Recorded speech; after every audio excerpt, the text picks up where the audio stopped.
Guten Morgen, muchachos. Welcome back to Football Digest Daily. My name is Nyash, the Jabroni Slayer. And I hope you're having a fantastic Tuesday. It's looking fantastic. No, well, not really fantastic, but it's not looking that bad. Let's be honest. All right, let's check out what was happening in the Premier League. Of course, last time I was here was yesterday. Since then, Liverpool have taken on Newcastle, which was the last game of match day 2. Happening at St. James's Park. Of course, a feisty affair. I mean, we all know what's going on between the two teams. It was like a custody battle for HIJACK. And Liverpool came out on top. I'll be honest. Liverpool seemed like they were cruising 2-0 up against 10 men. Anthony Gordon got sent off from a reckless challenge on Virgil van Dijk. I don't know what he was thinking. Honestly, I don't know what he was thinking. Of course, first got a yellow out of it. Then they went to the VAR. Simon Hooper was like, nah, that's a dangerous tackle. Got them straight red. And they went down to 10 men, and they were already 2-0 down at that point in time. I'm like, oh my God. These ones are cooked, man. And, it's always a feisty affair in Liverpool clash with Newcastle. Let's be honest. Last season, they played out a 3-3 draw at St. James's Park. So this one was seeming like might go down like that road. So Newcastle got themselves back, courtesy of a header by Bruno Guimaraes. 2-1, and Newcastle are growing in that game, getting a lot of throw-ins and throwing bodies in the box. And they seem like they relished that all the way to getting an equalizer, courtesy of Osula. Osula, I understand, could be a young dude.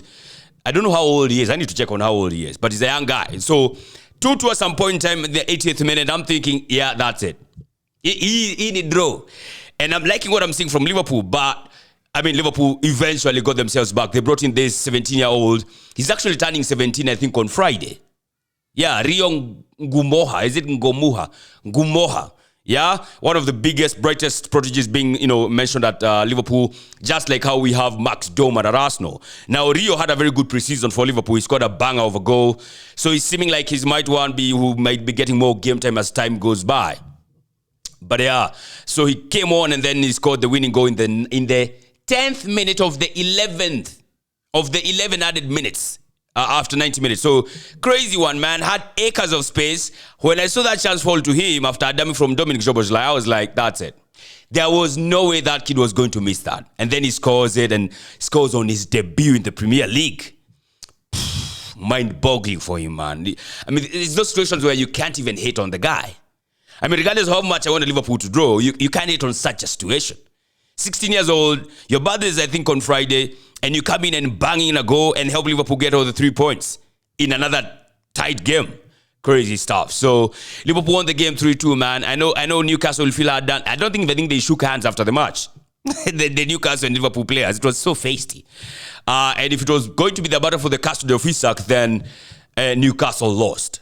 And now maybe he might just be going to Liverpool. But, I mean, we have how many days to go to the transfer window closure? 6 days. So I feel like I'll be doing here every day, just giving any updates that we might have for the transfer. So Liverpool won the game 3-2. Of course, 2 wins out of 2 for them. Hugo Ekitike got the first goal for Liverpool. And then who scored the second goal for them? No. The first goal was Ryan Gravenberch, a fantastic goal. And Newcastle had a couple of chances the first half where they did not convert them. And I was always like, oh my God, I hope they don't come to rule these chances, which they actually came to do. Gravenberch with a fantastic shot outside the box, 1-0 Liverpool. You could sort of argue against the run of play. And then who scored the second one? Hugo Ekitike, a fantastic goal as well. Was set up by Cody Gakpo, who took a shot. Then the ball was blocked by, I think, Fabian Schär. Came back to Cody and just slid it for Hugo Ekitike to score his second goal. Now he has 3 goals in 3 matches for Liverpool. And I was saying this one might be the disappointing signing for Liverpool. Turns out I could be wrong on this one. Ni kama imeenda. Because now he has 3 in 3. So 2 in the Premier League as well. So it's looking good for Hugo Ekitike. For Newcastle, man, they have, I think, just a point now because they do the first game against Aston Villa. And now they've gotten beat at home in their first game of the season. It's not looking good. Anthony Gordon with a straight red. No good at all for Newcastle. But for Liverpool as well, I mean, it's good that they got 3 points. That's the most important thing. But what I'm looking at as an Arsenal fan is they don't look solid defensively. Again, yesterday we saw how bad Konate is. There were glimpses of just how terrible he is. There were glimpses of that, and I loved seeing them. All right, I'm speaking this as an Arsenal fan. All right, I'm not being objective with this one, but even if I was objective, I would say Konate looks suspect for Liverpool. He looks like someone they might want to address. Yeah, so they might want to get him back, get him real quick if they're getting him. If they're not, I don't know what they're going to do, but they need to get in like a body. Well, they have Gomez. I understand they have Giovanni's Leonin. They bought from Parma, I think, if I'm not wrong, from Italy. So they kind of have that sorted out, maybe. But of course, you'll have to wait and see if they shall be getting starts. Maybe they don't start against Arsenal. I don't know. Maybe they start after the international break. Time will tell on that one. But for me as Arsenal, I want to meet Konate next Sunday. Please, Liverpool, just make sure it's Van Dijk and Konate who are defending for you. And also, try and make sure you don't do the stupid shit you're doing of conceding 2 goals or losing a lead. If you do that against Arsenal, there is no way you're coming back. It's not going to happen. I can guarantee you that. So if that's how you want to play, bro, you better get your shit together, bruv. Or you better. Because once the Arsenal comes knocking, bro, since we know all about clean sheets, bruv. We don't know these things of doing draws, G, 2-2s, G. Hey, Izo Akuna. We are not doing that this season. Understand? So Liverpool, you better come correct when you face the Arsenal. I think I also need to point out that Mo Salah was looking a bit lost in that match. Not lost per se. It's just, like Mo Salah's standards are so high. So when he does not perform towards those standards or close to those standards, he seems like he's lost. And that's what he does. And so much of those ones of Mo Salah's standards are also so high that we expect him to score a goal every single match. If not score, assist. He did none of that yesterday. So, I don't know. Again, I'm liking what I'm seeing as far as that is concerned.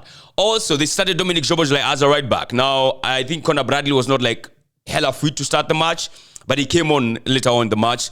So maybe you might be seeing Conor Bradley starting against Arsenal next Sunday. So time will tell on that one. Kakes was there, didn't do anything significant really, but it's not like he did something wrong.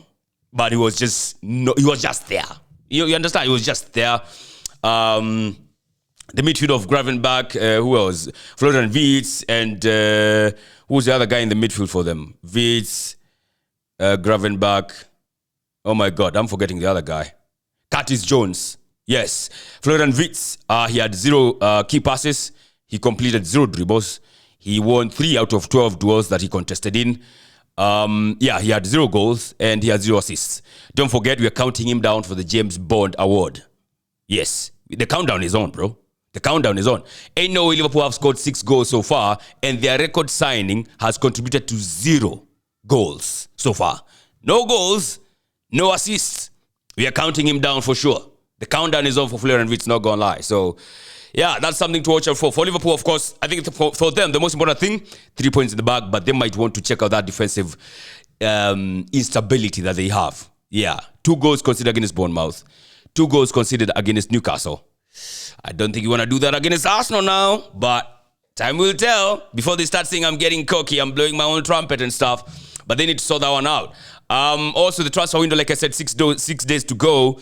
And yesterday, there was some news that broke out. And I'm like, Arsenal is taking Tottenham for what they are. Trash/shit. Because now, apparently, we want to hijack another deal that they had. Another person they were going for, Hincapi. A defender playing for Bayer Leverkusen. Left-footed centre-back who can play as a left-back, can play as a left centre-back, can play as a DM because he's very versatile and very good in playing with the ball or playing from the back. Apparently, yesterday, he was being linked to the move to Spurs. Apparently, Spurs were interested in him. They were willing to make a bid and all that stuff. And no sooner had those reports come out than Arsenal was reported now to be going for Hincapi. And Hincapi, is it Hincapi or Hincapi? Yeah. Arsenal apparently now interested in him. They're talking to the guy. The guy is interested in coming to Arsenal. He values Arsenal's project more than he values Spurs. Not shocking, really, as far as that is concerned. But still, I mean, come on, Arsenal. Give Spurs a break. Oh, wait a minute. Actually, don't give them a goddamn break. Any signing that Spurs are interested in, if Arsenal gets wind of that and it's someone you're interested in, we're coming in. Or we're coming inside there for him. So, yeah, this one is another to watch out for Arsenal. Another hijack by Arsenal. It's crazy. 2 hijacks in a week. Spurs, bro. Yo, you need to pull up your fucking socks. Spurs need to wrap up their deals quick. Real quick. Because if Arsenal comes in, bro, you know you're cooked. There is no way you're getting a player over Arsenal. No chance that's going to happen. Not going to happen at all. So, man, I feel like big for Spurs, but what to do, man? When the big dog's in town, the big dog gets what they want. You understand? And I saw people saying there's a food chain to this. There's a food chain on how big a club is. And Arsenal is right at the top of that food chain. As far as Spurs is concerned, we are at the top. So once we come knocking for a player, you know, he's going to turn you down and he's quickly going to come to the Arsenal. We keep telling you guys, when Arsenal knocks on the door, it's a different kind of knock. And Spurs are learning that firsthand and real quick and back to back. Hey, Spurs, man, they can't catch a break, not gonna lie. We are taking them for a ride and a half. So it's looking good, man. We're still waiting to see if Manchester United are going to make any signings. Liverpool, if they're going to get HIJACK, these are the deals to watch out for. Man City, I think they are being linked to the Donnarumma move. We're still waiting to see if that's going to happen between now and Monday. I mean, we just have to wait because the window closes on Monday, or is it Tuesday, 1 a.m. Kenyan time? Just so we're clear. So, crazy stuff happening in the transfer window, but anytime there's a breaking news, of course, I'll be here to tell you guys and keep you posted, all right? That's all for now. Don't forget to check out this week's Extra Digest podcast. It's dropping also. The big match of this coming weekend is Liverpool hosting the Arsenal. We shall be catching that match live and direct at Bar Next Door, Kiambu Road. We'll be there upon. It's going to be crazy. It's going to be so much fun. But till then, let's enjoy the football that's coming in. I understand Manchester United could be in action. Is it today or tomorrow? For the Carabao Cup second round. They're up against Grimsby. A bit weird that they are playing the second round. That's embarrassing for Big Six side. In fact, these are the things that are making me feel like Manchester United should just get ejected out of the Big Six now. Ain't no way a Big Six side is playing a second round. Second. Come on, man. Diabolical and embarrassing, really. But then again, it's Manchester United, so it is what it is. All right, that's all for now. Have a fantastic day. And there's only one thing left for you to do right now. Subscribe to the channel.